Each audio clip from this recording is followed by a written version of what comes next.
Okay, hi. What is today, Lois? Do you know? The 15th of That's right. February, Thank the you. day after After a holiday. Valentine's. Hi, today is February 15th, 2017. I'm Matthew Worley, along with Lois Travalena. We are here in Encino, California, and we're both members of Pacific Pioneer Broadcasters. Yay! Okay. What a great group. We're going to talk about Fred, your husband, the late Fred Travalena, and also about yourself. So, in asking you to begin, let me ask you, what was Fred's full name at birth, and what was his birthday? Okay. It was Frederick Albert Travalena III, and he was born October 6th, 1942. He was the third Frederick Albert Travalena, which was marvelous to meet the senior, the junior, and then we named our firstborn the fourth. Fred the Fourth. Um, what? Because Fred's not here, I like to ask people about their first awareness of media.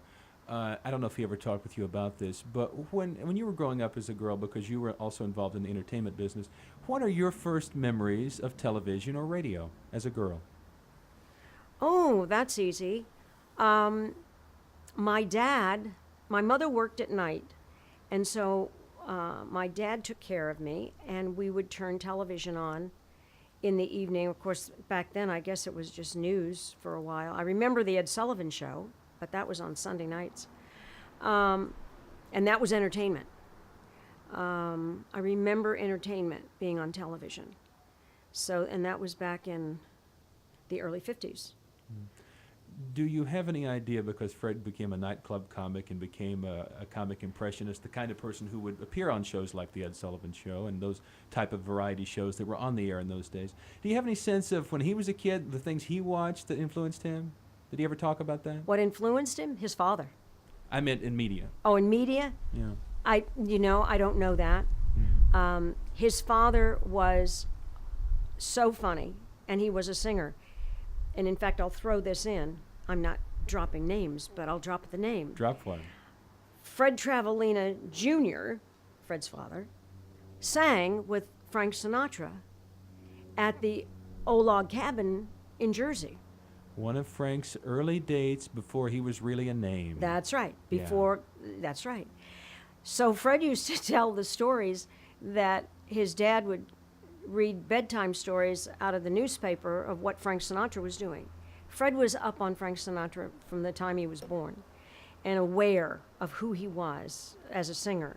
Fred always wanted to be a singer, but he couldn't sing in school, so he would make noises like the bumblebee flying around, zzz, and the teacher would say, what's going on back there? And the kids would laugh, and he was always funny in school, from what I understand. And his grandmother told him when he was an infant, maybe 2 or 3 years old, "You're going to grow up and be a comic. You're so funny." Oops, that's what happened. He couldn't stop being funny.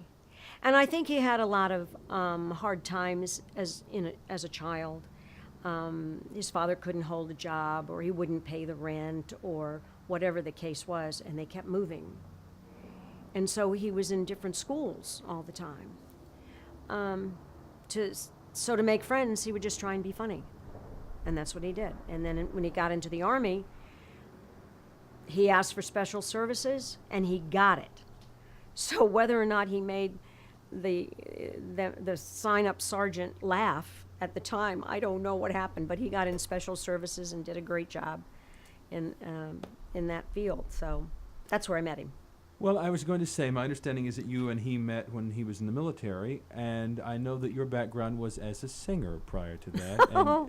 And you say that Fred initially, and of course he was a singer, but Yeah. you say that perhaps in the purest sense, Fred wanted to be a singer. Can you talk about your background in media, how you became a singer, and just sort Okay. of coming up to the point of meeting him? Well, I did it in high school. I sang in high school, and there would be a play, and I'd audition, and I got the part. Wow. Had no training, no singing lessons, no dancing lessons. I just wanted to do it, and I did it. Then when I got out of school, I became a secretary, worked for the government, and here I was at Fort Belvoir, Virginia. Where else would a young girl want to go to work with all those young guys?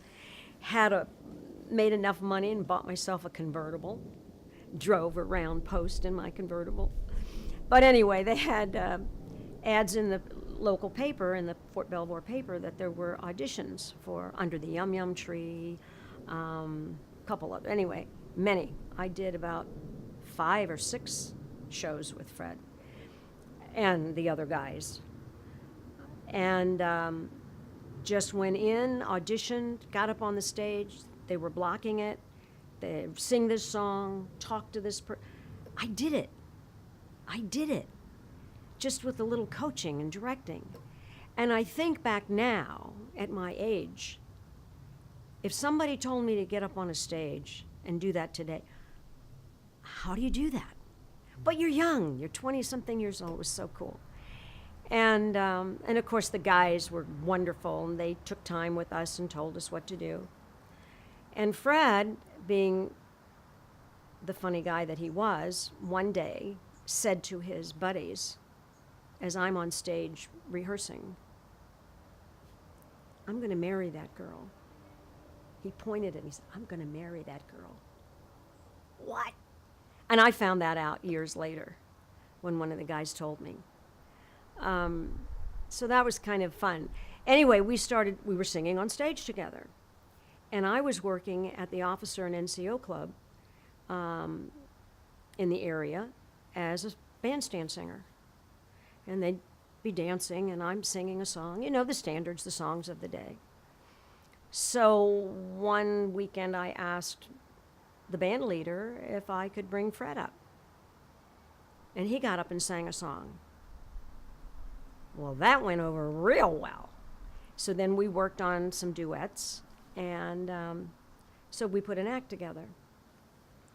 We were at Andrews Air Force Base one time, had an act at that point, and I pulled a no-no. We finished a song, and they're all applauding, clapping. And I said, "By the way, Fred is very funny." And I'm looking at him. In fact, he does impressions. I bet you would like to hear some. Yay, yay. Clap, clap, clap.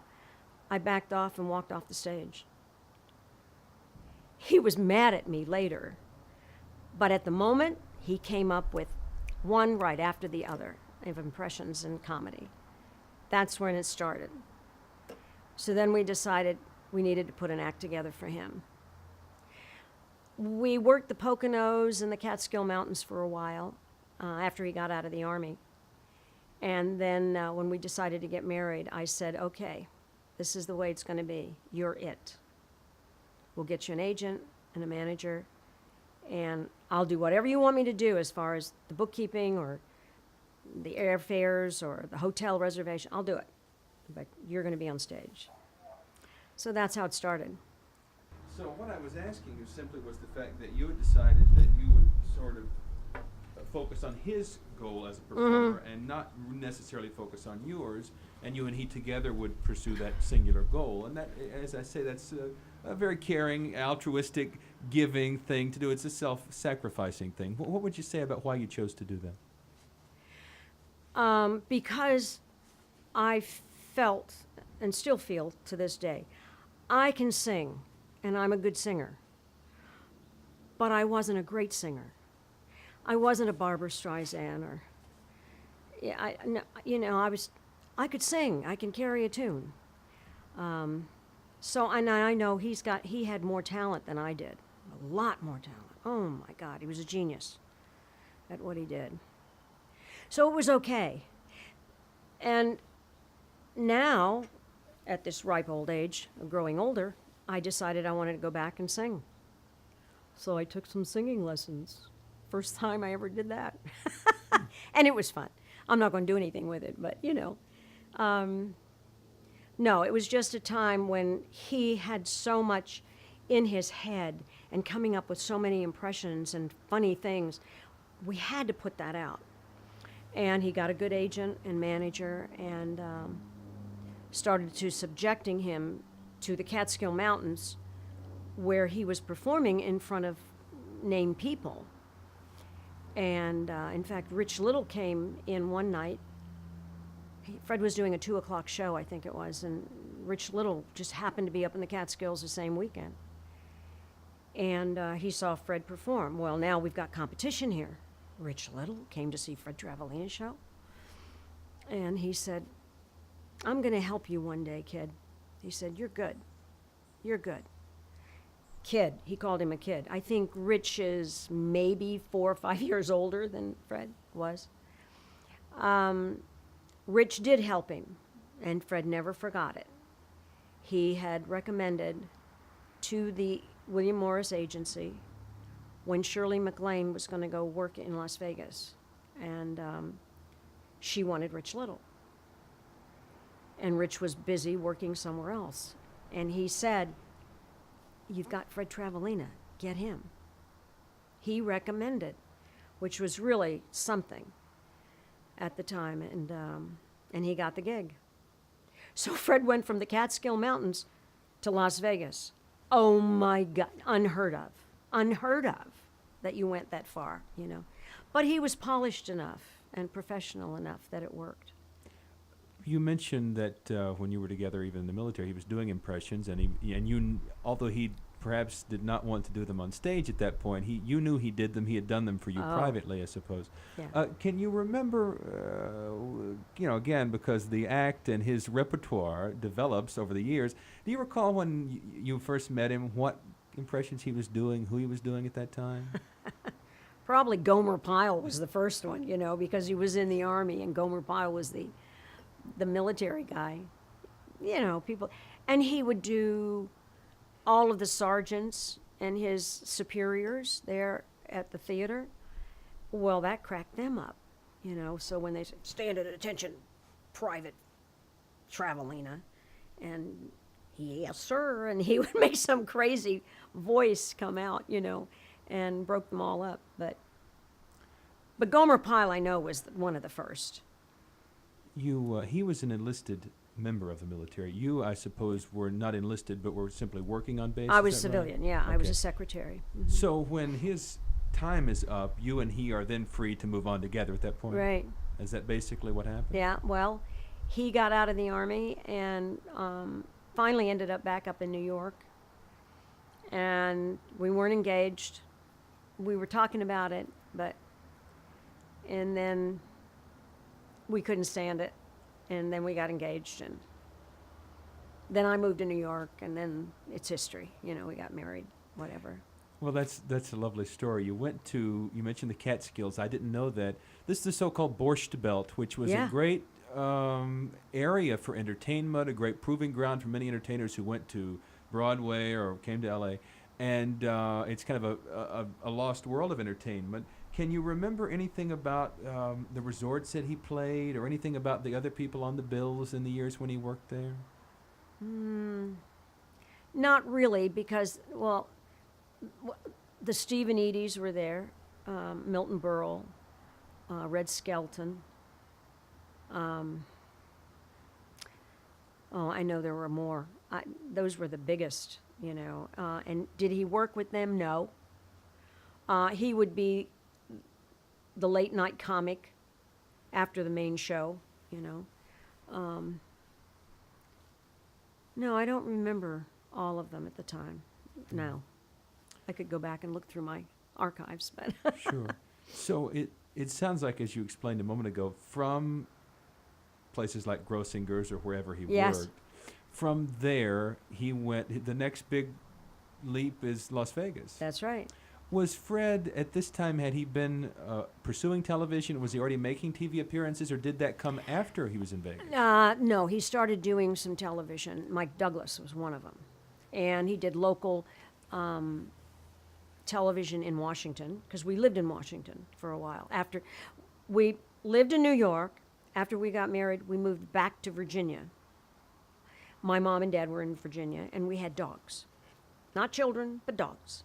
So when we went out of town and he was traveling, my mom and dad took care of the doggies. So we decided to buy a house down in Virginia. And nobody could understand, why does anybody want to live in Washington, D.C. or Northern Virginia? It was great. We both loved it there. At any rate, now I just forgot what we were talking about and how I was asking you about how he first began breaking into television. You that's right. mentioned Mike Douglas, for example. And he did local television there in Washington, 9 in the morning, and was one of them, and then afternoon shows.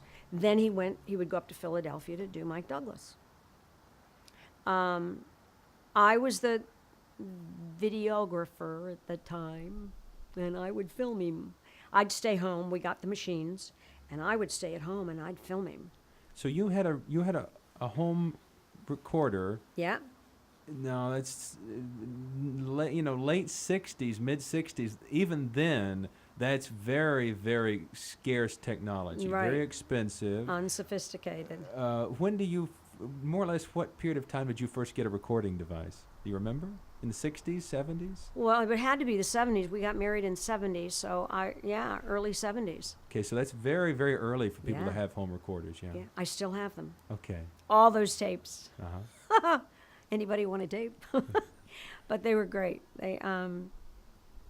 I can tell the story about his first time on the Tonight Show, when he did, or the first time when he was on the Tonight Show with Johnny Carson, excuse me. And that was the night that Nixon resigned, and the show did not air. Now this is 1974. So Yeah. what year was he in Vegas, or years in Vegas? Trying to keep a timeline here. Oh, sorta. my. Well, I would say 72, 73, somewhere Okay. around there with Shirley. So he's really beginning to break in a big way, early 70s. Oh, yeah. Early 70s. Oh, yeah. You mentioned living in New York, living in D.C. At that time, was there, these places you were living, was there a strategic reason? I mean, was there a goal that you were going to go and live in L.A., or you were going to go and live in New York, or you're just going to go where it took you? Or? Where it took us, yeah. Okay. It got to the point where he was traveling so much back and forth from Washington to New York or to L.A., New York to L.A. Well, then it became L.A., because he was doing so much television out here. The Tonight Shows, Merv Griffin, game shows. And he wanted to get into movies. And we finally said, well, what really happened was I got pregnant with our first child. And I said, if we're going to move to if we're going to move to L.A., it has to be now, before this baby is born. And so that's when we came out in 1977 and bought our first home out here. So it was really a hoot. So you mentioned that the first big shot, in a way, maybe is Carson. Carson, And yet you said to me off camera a moment ago that Fred gets his first booking for Johnny Carson. He's a rising comic and impressionist, and he's not living here at the time. He gets the booking, and it turns out to be on a show that doesn't air. Tell us about that. Well, we were very upset, and at the time, and I can't remember if he was with William Morris at the time. It seems to me he was. I mean, we all were just like pulling our hair. What? How could that happen? The first big shot on nighttime television. But in the meantime, we still did Merv Griffin and Mike Douglas, and they were doing really well. They loved him. Mike Douglas, for instance, started a kind of like a reoccurring Clone Brothers. And he would, every couple months, he would have Fred back. And here was Fred behind, and the clone behind a scrim. And you just saw shadows of their bodies. And they would start singing. And you couldn't tell, was that Sammy Davis or was that Fred Travalena singing? Was that Bert Convy?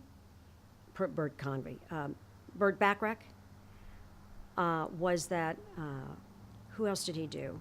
Mac Davis? I mean, it was unbelievable how close the sound came of the two entertainers singing. So then they would walk out, and Mike Douglas just had a ball with it. And we did too.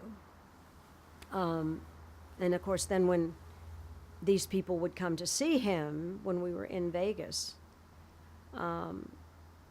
or even if we got a booking with him, he got a booking with Mac Davis some years later. Fred opened for Mac Davis. And he did Mac Davis in the act before Mac Davis came out, which was a hoot. The people would go crazy. But yeah, we moved out here because of television, and he wanted to get into film, and he did a few. Buddy Holly's Story was the biggest film that he ever did. All the others were minor. Do you, this is backing up a moment, but I mean, Fred was a comic, and I suppose over time, I'm guessing, you realized, or he realized, that the impressions were the thing that would stand out and that for which you would be notable. Do you have any memory of how that evolved? I mean, how Fred TRAVALENA went from being maybe a comic or a singer to the point when you and he realized that really the thing that he was going to be known for was doing impressions? Did that evolve over time? Or was it always clear? It was always clear. He was an impressionist. He wasn't a singer. He wasn't an actor. This town, Los Angeles, booked him as an impressionist. And I say to this day, they wouldn't give him a chance as the singer or as an actor. However, Fred managed to squeeze in the singing because every time he was on television, he would introduce a singing song medley of different performers, but he would open it in his own voice. Brilliant. And he would write the introductory. I'm Just Not Myself Tonight was one of them. And he would sing, I'm just not myself tonight, and then he became someone, and he became someone else. It was so awesome. And then as time went on, he would try and sing one song in his act, in his own voice. And that was something to get adjusted to, for the audience to get adjusted to. And they loved it. They loved it. we mentioned, I didn't really fill it in, that he's booked for Carson, and it's a night when, August of 1974, it's the night Richard Nixon resigns. Yeah. And NBC, I suppose, goes to a news break or something Oh, and yeah. doesn't air the show.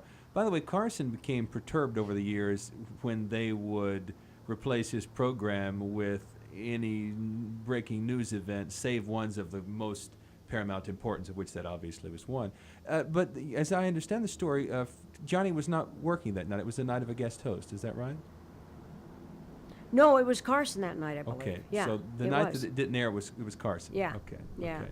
And it didn't air until a year or two later. Did he come home with any stories or memories of meeting Carson the first time and any of those things? Oh, and I don't remember. I don't Yeah. remember that. Okay. He was always so impressed. Of course, he did an impression of him. He didn't think he did the best impression of Carson. Rich Little did. Yet there were other impressions that Rich couldn't do that Fred could do, which was okay. But no, Fred did an impression of Carson, but not the greatest. I've heard you say before that Fred felt his Carson was not up to the level that, No. that he wanted it to Yeah. be. Can you talk anything about, this is something that's really very important, and I mentioned to you having Rich Little on the radio a while back, and I Yeah. asked him about this, but give me your perspective. How did Fred TRAVALENA go about finding or creating an impression? Did he do this at home in a way that you saw it evolve? Did he go in a room privately and work on it? How Yes. did he at home create the act? Yes. We had a studio in our home, and he had a whole cabinet full of equipment and cameras, audio, and he would, if he heard somebody, like a new song or something, and he would tape it on a little tape recorder. Then he would go home and he would put it on a reel-to-reel. And so then he kept listening to it, and he'd have earphones. If it was a movie, i.e. De Niro or Pesci, and if we could get a copy of that movie, he would just keep showing it over and over and over, looking at it. We had on one wall all mirrors, and then like a dance floor in front of it.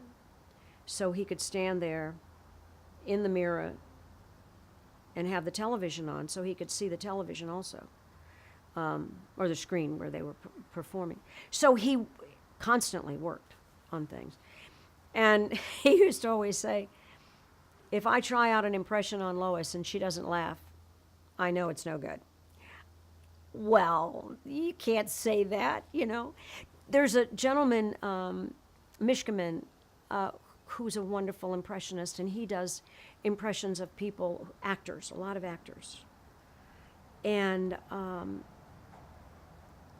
unless there's a picture of that person and Mishkaman is doing this impression of him, you don't know who it is because they're not that well known. But when you compare the voice to that actor, you go, oh my God, he's right on. Well, that's how Fred was, because there was no picture of anybody else, of the performer that he was doing. It was just Fred. You knew that was De Niro. You knew it was Pesci. You knew Robert Wagner or the presidents, you know, Reagan and whomever. So there's some impressionists have the voice down, but you got to know who the person is too. And Fred would always try to get people who were very predominant in media or film, whatever, being. You said that he said if you didn't laugh, he knew it wasn't good. Yeah, yeah. Were you, I mean, we've all seen impressionists who honestly just aren't very good. We've seen that. So, living with someone who was such a famous impressionist, and each of these characters has to be honed. Were there times when he came to you to do something, and you would think to yourself, "That's not very good," or "That's not right yet"? Yeah. And I would told him. You honestly say that? I would say that, yeah.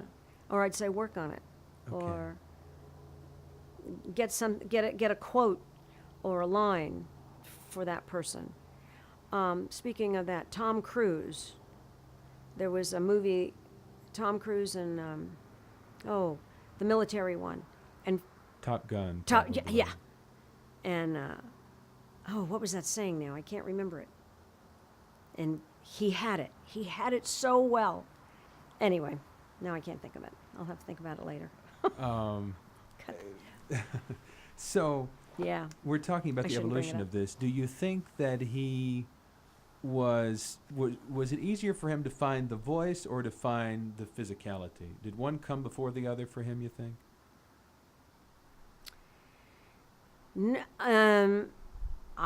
No, I think they both came together. It seemed like he would get a facial, and I keep bringing up De Niro. He would do the facial of De Niro, and he had the voice. He shook like the president. You knew it was the president. He didn't have to say a word. You know, he worked on both together. The physicality and then the voice just came out, it seemed, you know. Yeah. Wait for that to pass.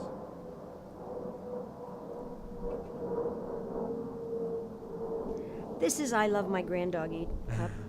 Okay. This is a broad question, but did you tend to find, did some of these impressions come more quickly than others? Was there a gestation period on the impressions that they usually tended to take about the same amount of time? I mean, what are your thoughts on the evolution of starting a new impression to the point of making it stage-worthy? Did that vary a lot?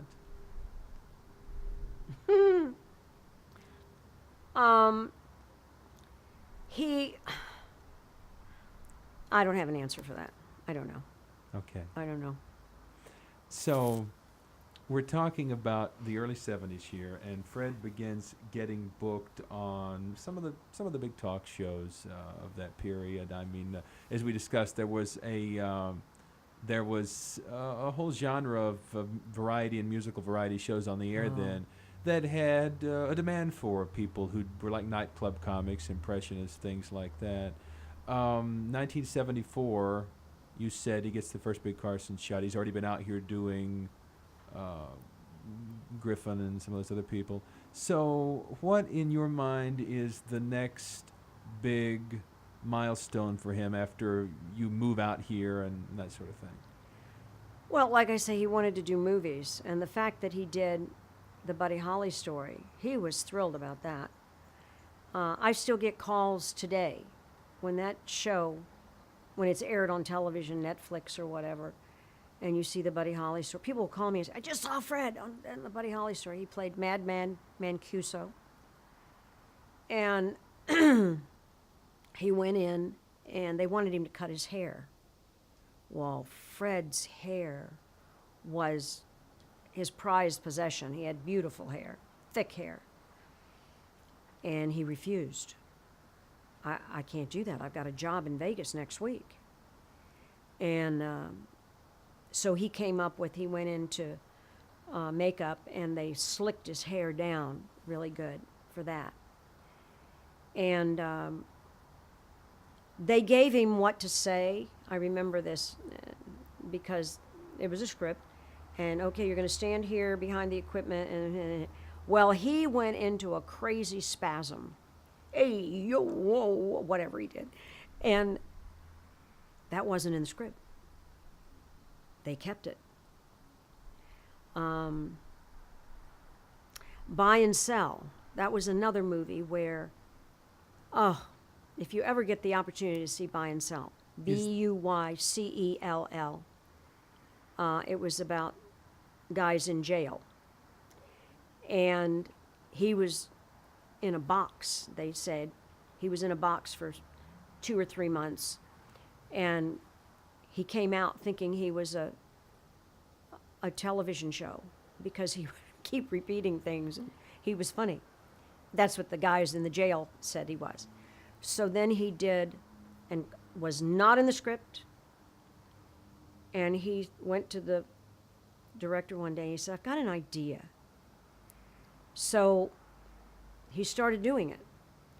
And because he was a crazy guy, and he got up from the table with this water and chewing an apple or whatever, and he stood up on the table and started talking.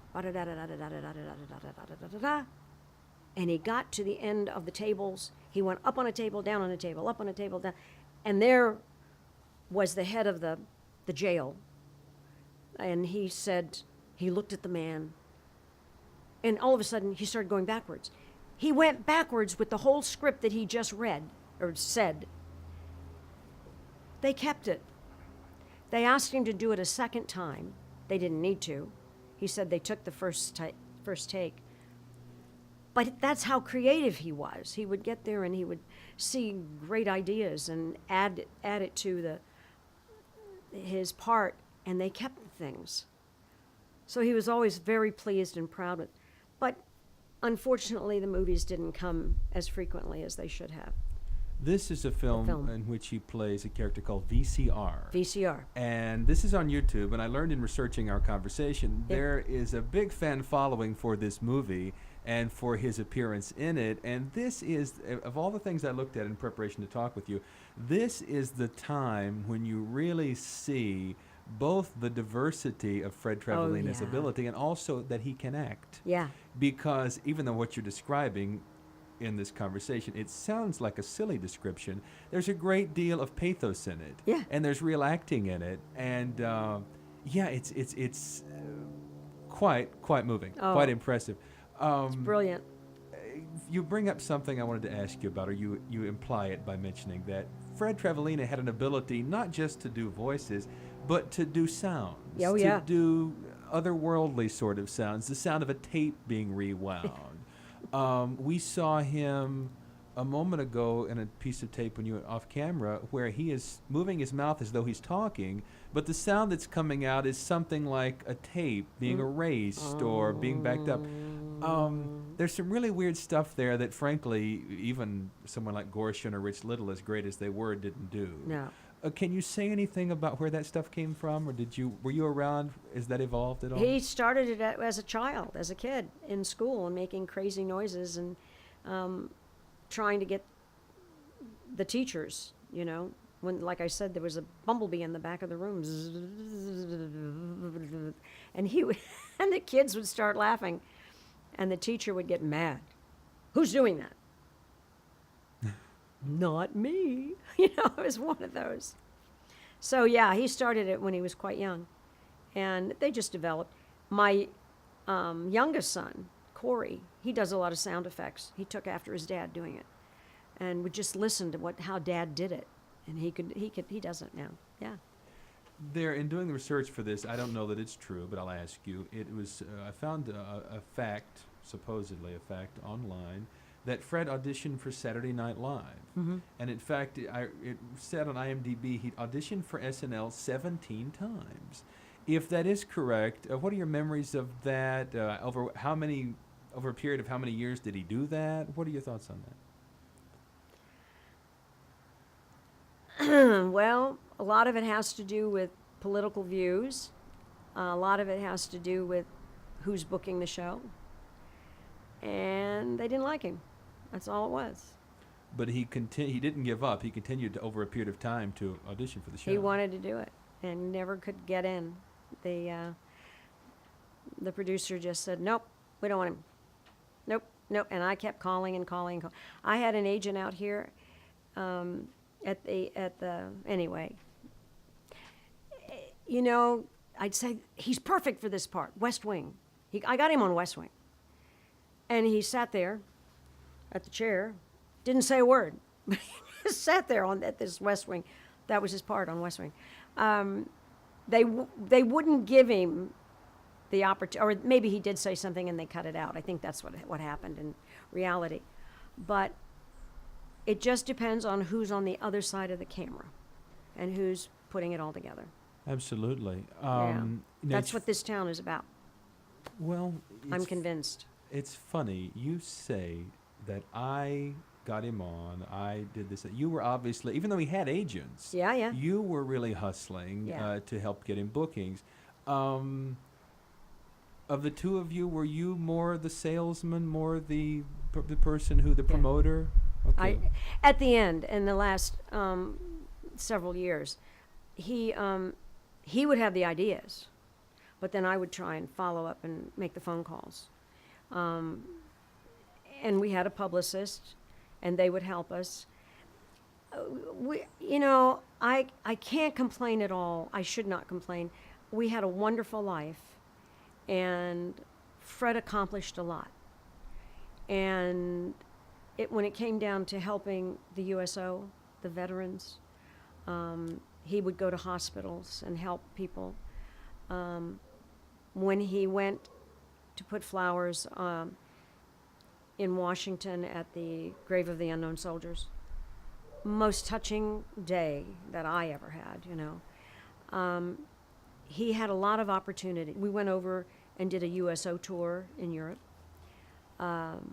So his lifespan in the world of entertainment for 40-some years was unbelievable. No, he was not a superstar. Fred was a celebrity. He was a star in his own right.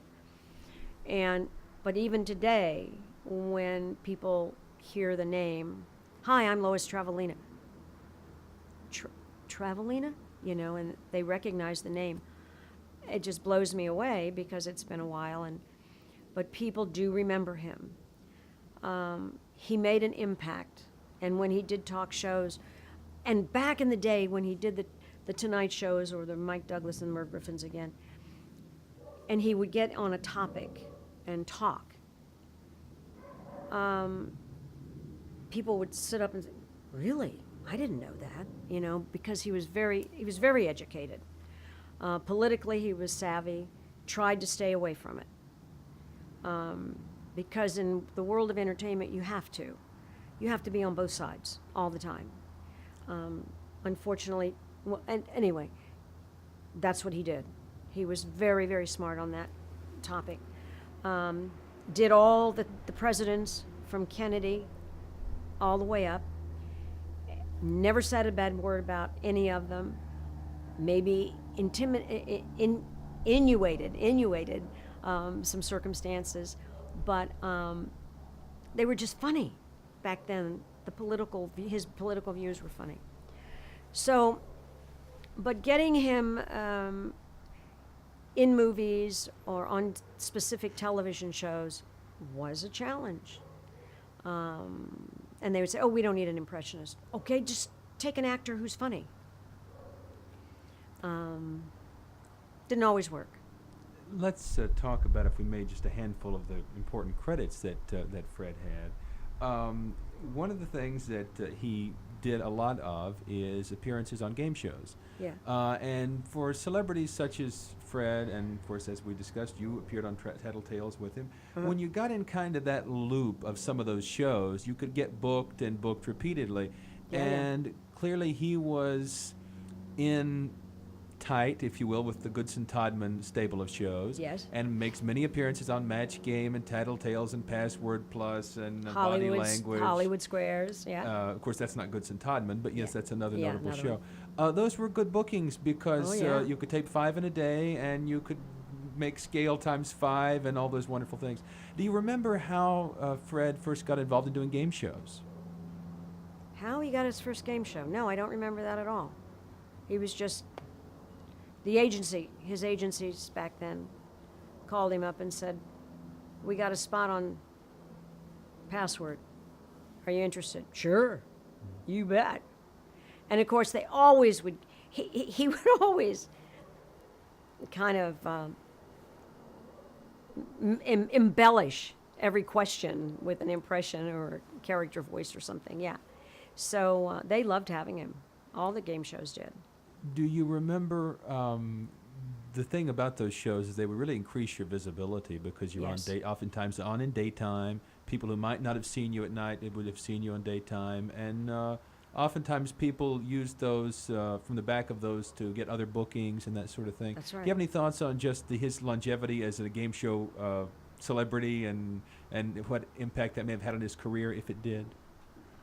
Yeah, and we wish that it would have continued, but the game shows started declining in 2000. And then he had a game show.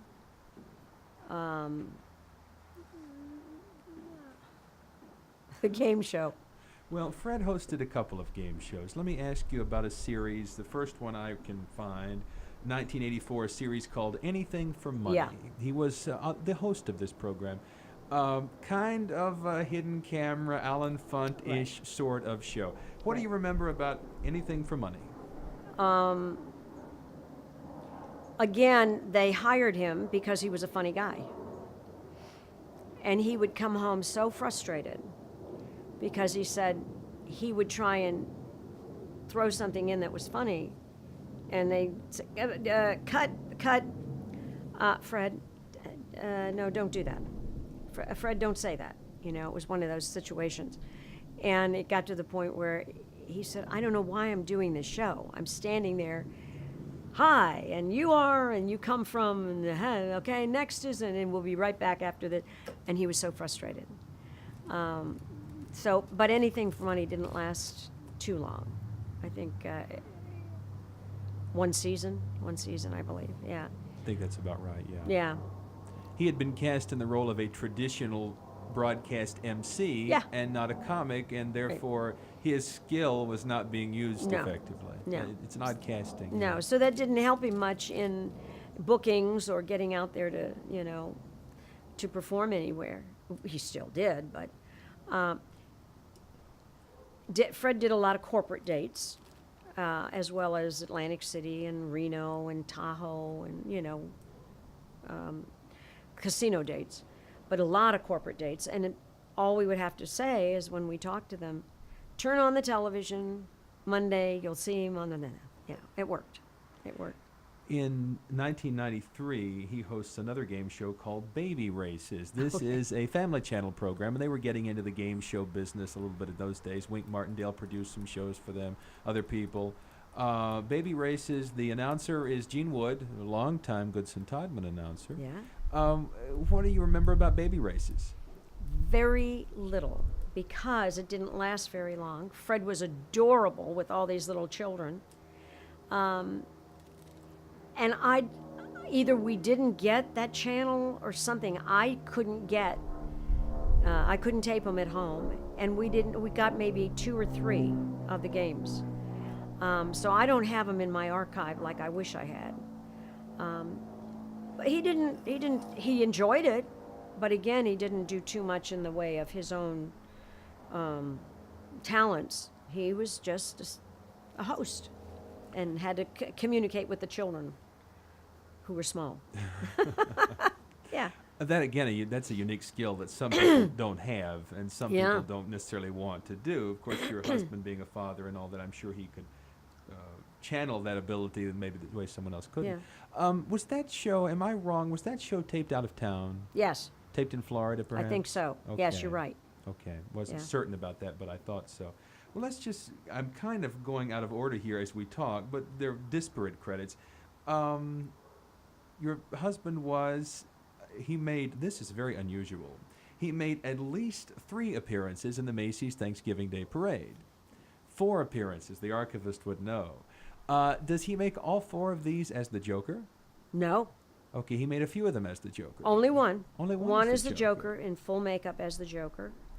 And the other 3 were he was singing on a float. One was a lobster, and he was singing. I remember on the lobster he did Bobby Darin and a few other people. I don't. Brilliant. It equates into about 8 minutes, all 4 shows, because I just recently archived them on a DVD. And it just makes it's so neat to see somebody in the Macy's Day Parade. It was really an honor for him to do them. Well, yes. I mean, this is a very notable booking, not only from the public performance aspect of it's the Macy's Parade, it's also NBC, it's a national Yeah. broadcast. Yeah.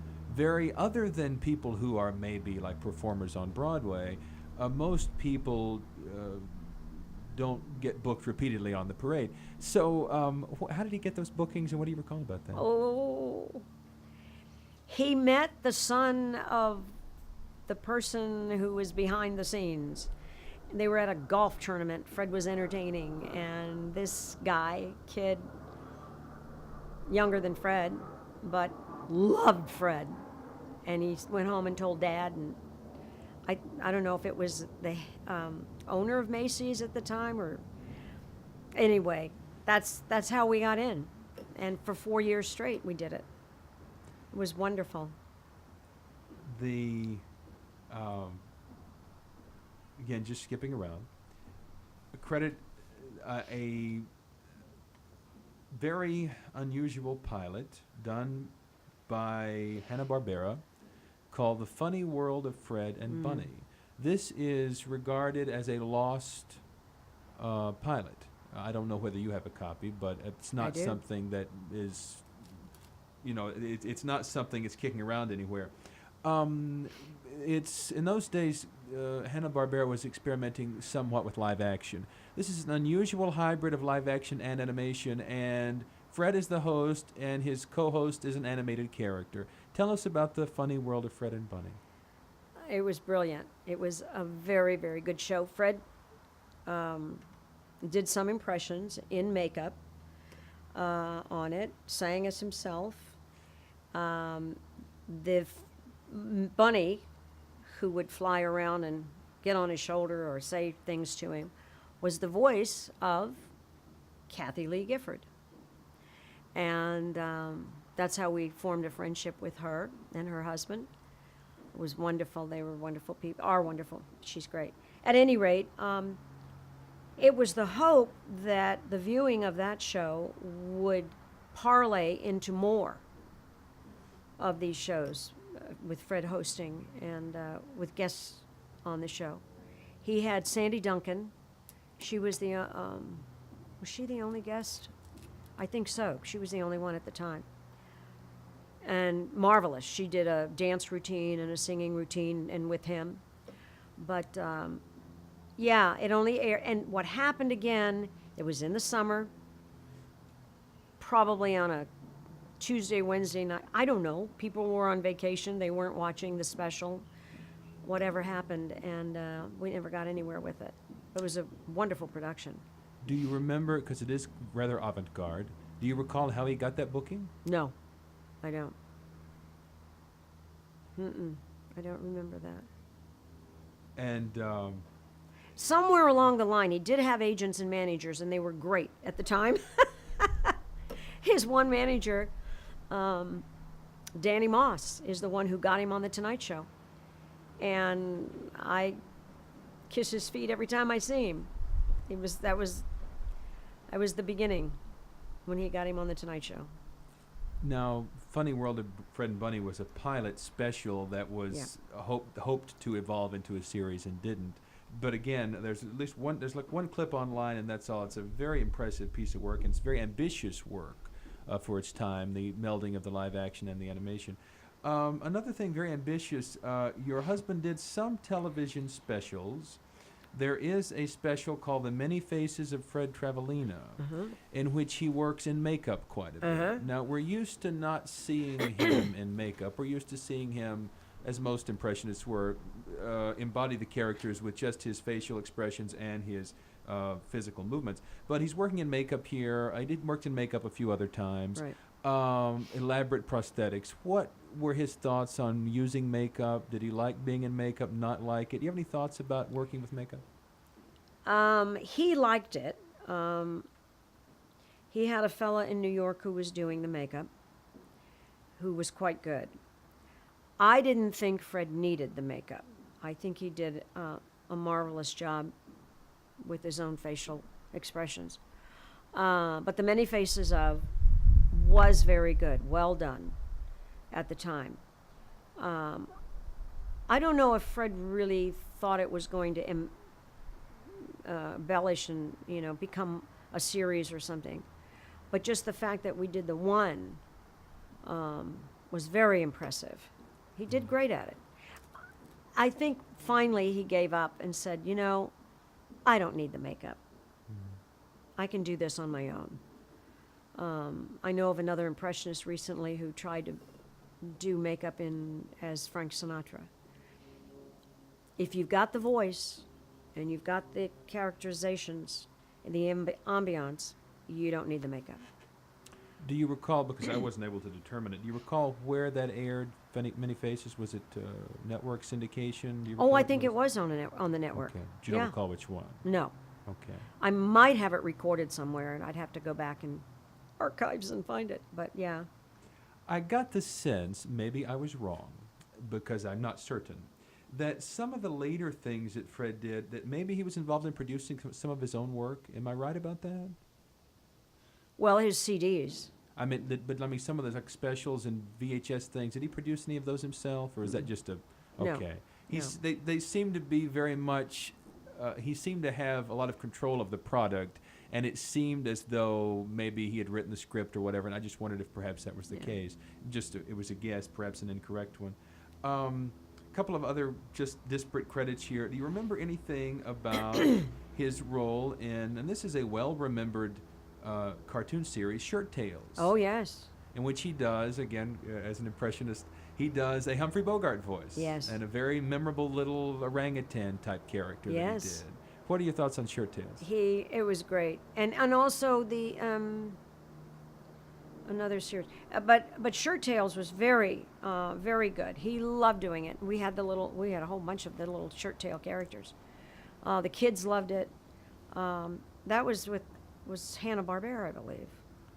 I don't recall, but it probably was. Yeah. And, doing that. And who were the little blue characters? He was a voice on the Smurfs. Smurfs. He was one of the Smurfs. And that went up. And unfortunately for him, he was Papa Smurf and I think another voice. And he had to go out of town one week to work, I don't know, Vegas or wherever he was working. And because he was out of town, they got somebody else to fill his spot, and he never went back, which was sad. Yeah. But that's how they did it back then. That happened to people. Yeah. let's see if there are any other anime, because you mentioned the Smurfs and I forgot about that, but he had a handful of animation credits: the Jetsons, Dragon's Lair, the new Scooby-Doo Mysteries. Yes. He developed quite a resume in the animation field. Yes. Which is, again, it's its own distinct field, Yes. and the talents of someone who could do multiple voices well Yeah. were valued. And he could have done more, but like I say, that one incident happened with Hanna-Barbera, and then they wouldn't hire him back. And so then he started doing some animation with elsewhere. But, if he could have just broken the door down a little bit harder, he could have done more of that. He was excellent. Do you have any, in looking at his work over the decades, there are some, obviously, like any impressionist, you're always adding new voices, but there are some voices that they stay in the act because they're famous, they're beloved. I mean, Richard Nixon, an impressionist could do Richard Nixon today, could do Johnny Carson today. Did he have to go back over time and reacquaint himself with the voices, or do you find that once he had them, they were always there? They were always there. When Fred passed, somebody had asked me, and I went and counted, and he had over 400 voices and sound effects. 400. When he started out, and in fact, I think there was a television show I just recently saw, and they asked how many impressions he did, and he said, about 100, but that was back in the 70s. Well, and then by 2009, it was over 400. Brilliant stuff, brilliant, all of them, and they were always there. Could come up with it just like that, all the time. You and I would get tired hearing it. I mean, how does he do that? I don't know. How does it come about that way? Now, some people who are great comics aren't necessarily funny privately. You have noted that he would be at home working in his studio, learning the material, and he might do the material for you as an audience to confirm if the material is good. Right. But that's work. Setting that aside, was he a funny guy just chatting at dinner, or was he more a serious person? No, he wasn't funny. At home, around me, no. Around the kids, he was funny. But we just talked normal, It got to the point where I would say, I have to go to the grocery store, or I have to go pick something up at the post office, or I have to go to the bank. You want to go? Sure. And I'd go, what? Because prior to that, and this was after he had gotten sick and he was getting healthy, but everywhere I went, he wanted to go. But before that, it was, no, you go do that, honey. I'll be back. You can come, I'll be here when you get back. But no, he wasn't funny around me. Mm. We just talked normally. It was okay. Or we wouldn't talk at all. Or we'd listen to music or an arrangement. And of course, in the last 10 years, he got very involved in his play that he wrote. And I don't know if I'd mentioned that to you. At any rate, he had written a play and 28 songs for it. That's what I say. Fred left me with a lot of work. Well, let's talk about, and sort of trying to bookend this, let's talk about some of those disparate outliers that don't necessarily relate to being like a comic on television, but are very notable. One thing I asked you about off camera that I'd like to mention, because I did not know about it, I was very impressed by this. Fred had his own record label at some point. Yes. Called Travelo Records. Travelo Records. And he wrote a song which he hoped to be a sort of official song for Los Angeles called LA's My Spot. And this song was arranged by the great arranger Don Costa, who was Frank Sinatra's chosen arranger for the last couple of decades of his career, from probably the 70s on. Talk to us about that song, how it came about, and getting involved with Costa, all those things. Okay. LA's My Spot. the Olympics were coming to town. And Fred said, gee, I had to write a song. I guess. I don't know where he got the inspiration, but he decided he was going to write a song about LA. And he did. And then he said, you know who would sing this song? Frank Sinatra. I'm going to write this song for Frank. Okay, Fred. I know. I'll call Don Costa. Picks up the phone, got Don Costa on the phone, and says, Don, I've got an idea for a song, and I want to give it to Frank. Would you arrange it? Let me hear it. Don flipped for it and said, absolutely.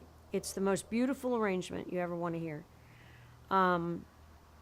Anyway, we got it, and we understand that it's one of the last arrangements that Don Costa did before he passed. One night in Lake Tahoe, Fred was on stage, and unbeknownst to him, Mr. Sinatra was in the audience. And of course, Fred goes through the whole routine, his impressions of his singing impressions, and Frank's in there. And then it came time. He said, I wrote a song recently, and I have someone in mind that I want to hand the song to. He didn't say the name. And I'd like to sing it for you now. And here he starts singing. He sings, LA's My Spot. And we heard through the grapevine afterwards, and we don't know if it's true or not, but that Frank walked out saying, God, Freddie is so talented. Forget the singing, but he's talented. You know? Of course, because he's a lot of competition there for Fred Travalena to be singing like that. He then tried to get it to Frank, but that same week, or sometime within a very short time frame, Frank came out with an LA song, LA's My Lady. Steve Lawrence came out with a song. Randy Newman came out with a song. And Fred Travalena had a song. We were all at Tower Records on the same shelf, same counter at the same time. Well, that was an honor in itself. But when Fred heard that Frank had a song, well, he then went and recorded it himself, but with Costa's arrangement. So I have that. I've tried so many times to contact City Hall. How do we get there has never been an official song for LA.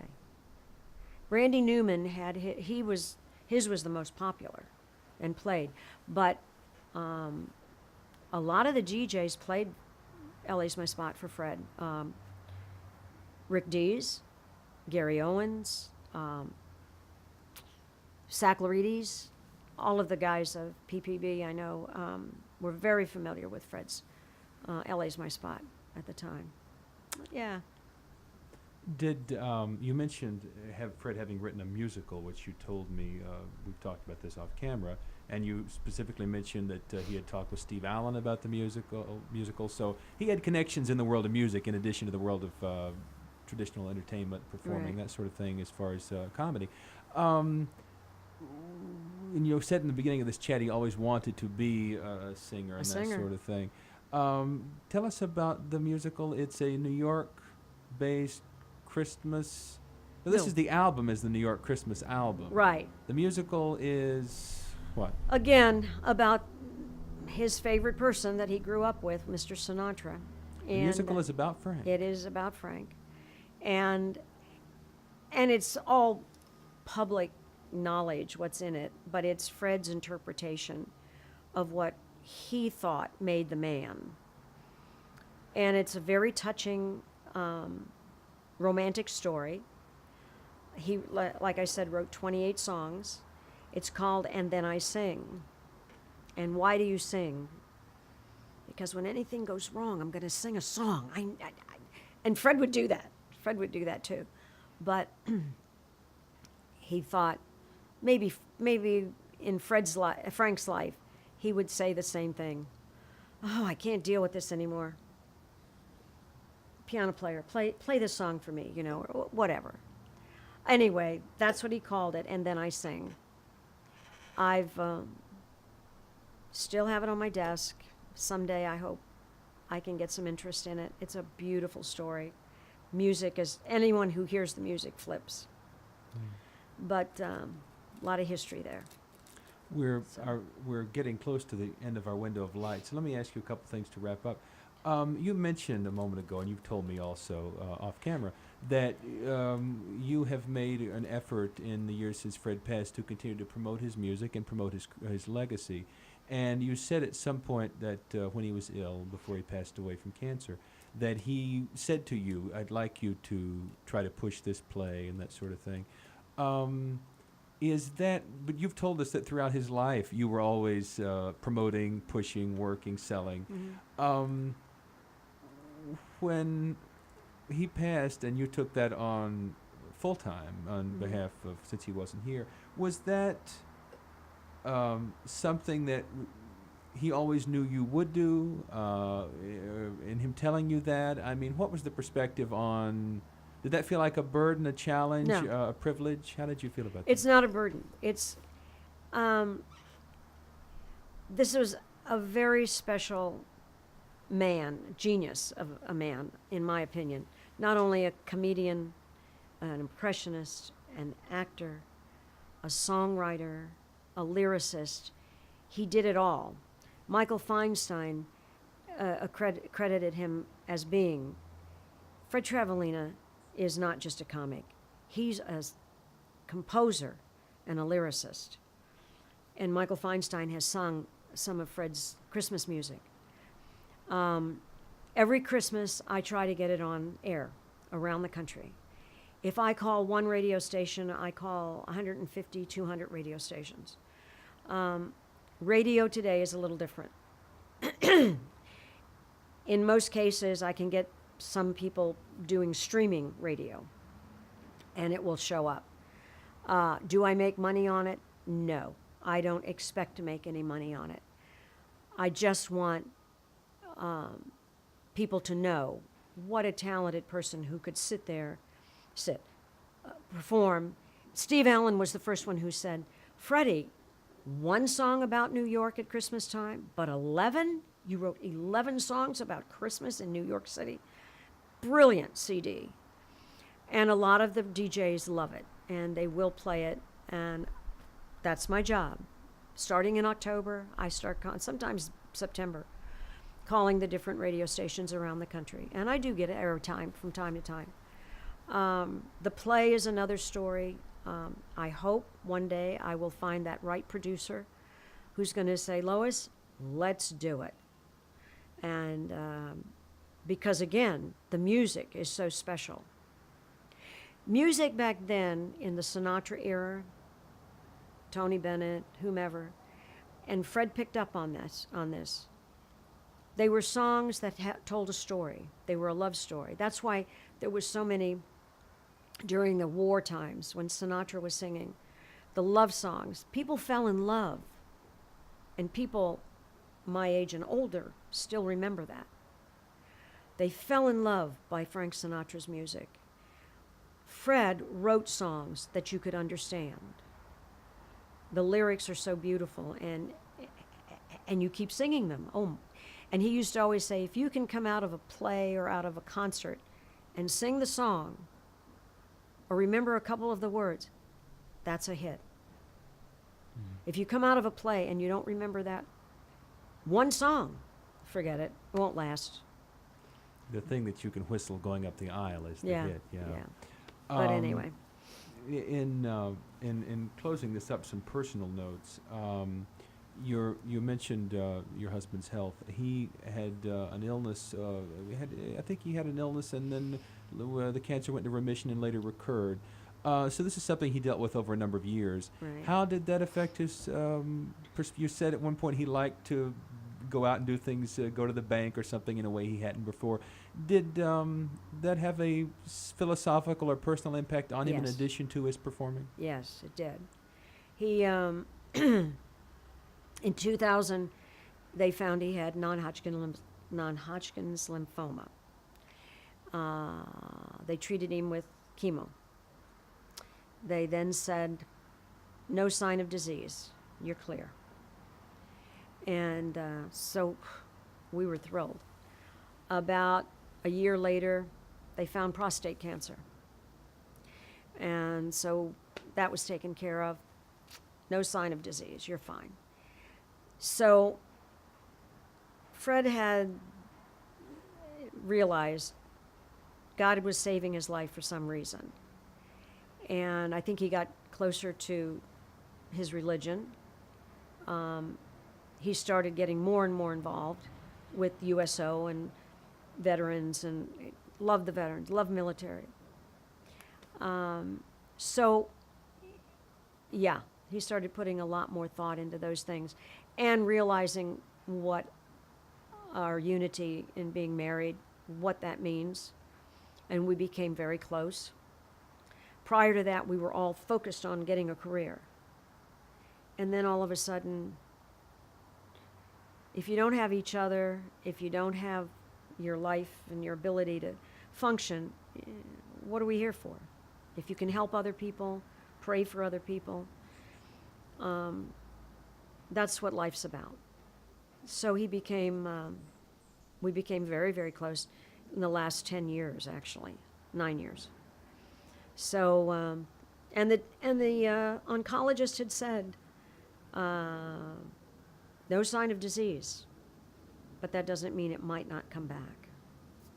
And it did. And it came back very forcefully. It was just throughout his whole body then. So when the doctor said we were trying to do a stem cell with his sister, same blood, but then at the end, didn't work. He had to be clear of the disease with the chemo and radiation first, and then they would give him new stem cell. So it didn't work. And the doctor said, I can give you another chemo treatment. And Fred said, no thanks. I've lived my life. I've done what I was supposed to do. And so I give him credit that he could look at it that way, you know. We miss him dearly. We all do. But I'm proud of him, and I keep working towards keeping the name alive. He was a very, very special guy. In closing, I'll ask you this. I'll touch this very lightly in a white-gloved way, and you can say what you wish, or if you don't wish. You have said a couple of things in this conversation that imply, and in doing some research for the conversation, I also got the impression that politically, your husband was a right-of-center person. I don't know if I'm correct. If I'm not, you can stop me. This is a left-of-center city. There's no question about that. If you want to speak to that at all, even in a white-gloved way, does that have an impact on getting along here, and do you just therefore sort of leave that out of it, or you leave it out? Okay. If you want to talk politics, talk about it in your kitchen, you know. No, Fred wouldn't get into political conversations. I think he did a couple times, and maybe that's why he didn't get on one or two shows. But this town, you have to be careful, and that's okay. That's what life's all about. You just have to learn how to cope with your cohorts, and it's fine. I love everybody. I don't care what side of the street they're on, you know. Some of us girls get into conversations and we just laugh about it. It's okay. But we know what side of the street this town is on. And but as I say, the town was pretty good to us most of the time. We were very, very happy, and I'm privileged to have his name and keep his name alive.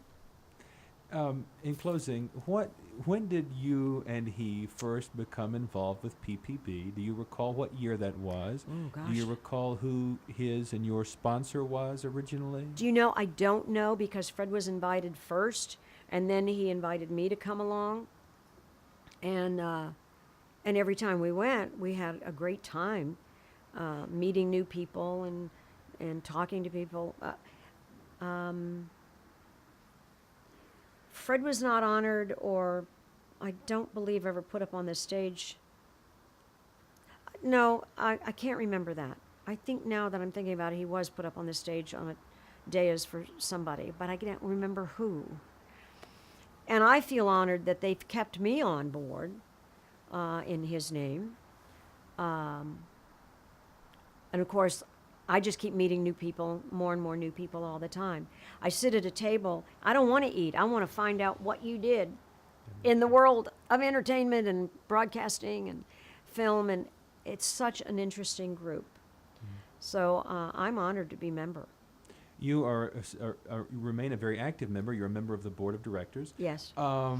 What has the organization meant to you in the years since his passing? I mean, you continue to get to spend time with people and and work in the field. And you're still working in the field yourself. Yeah, well, and I can ask, people about the radio stations if I'm, I get advice from Chuck Street or Sacklarides or Chuck Southcott, all the guys. We need to pull in more younger people in the industry. I think it would be advantageous to us. But it's a learning process. Oh my God, I just want to sit and talk with one person for a half a day. But so I give you credit for doing this, archiving. Thank you, Lois. And I was going to say with that, thank you for taking time out of the day to sit and talk with me. Yeah, well, it's been a pleasure.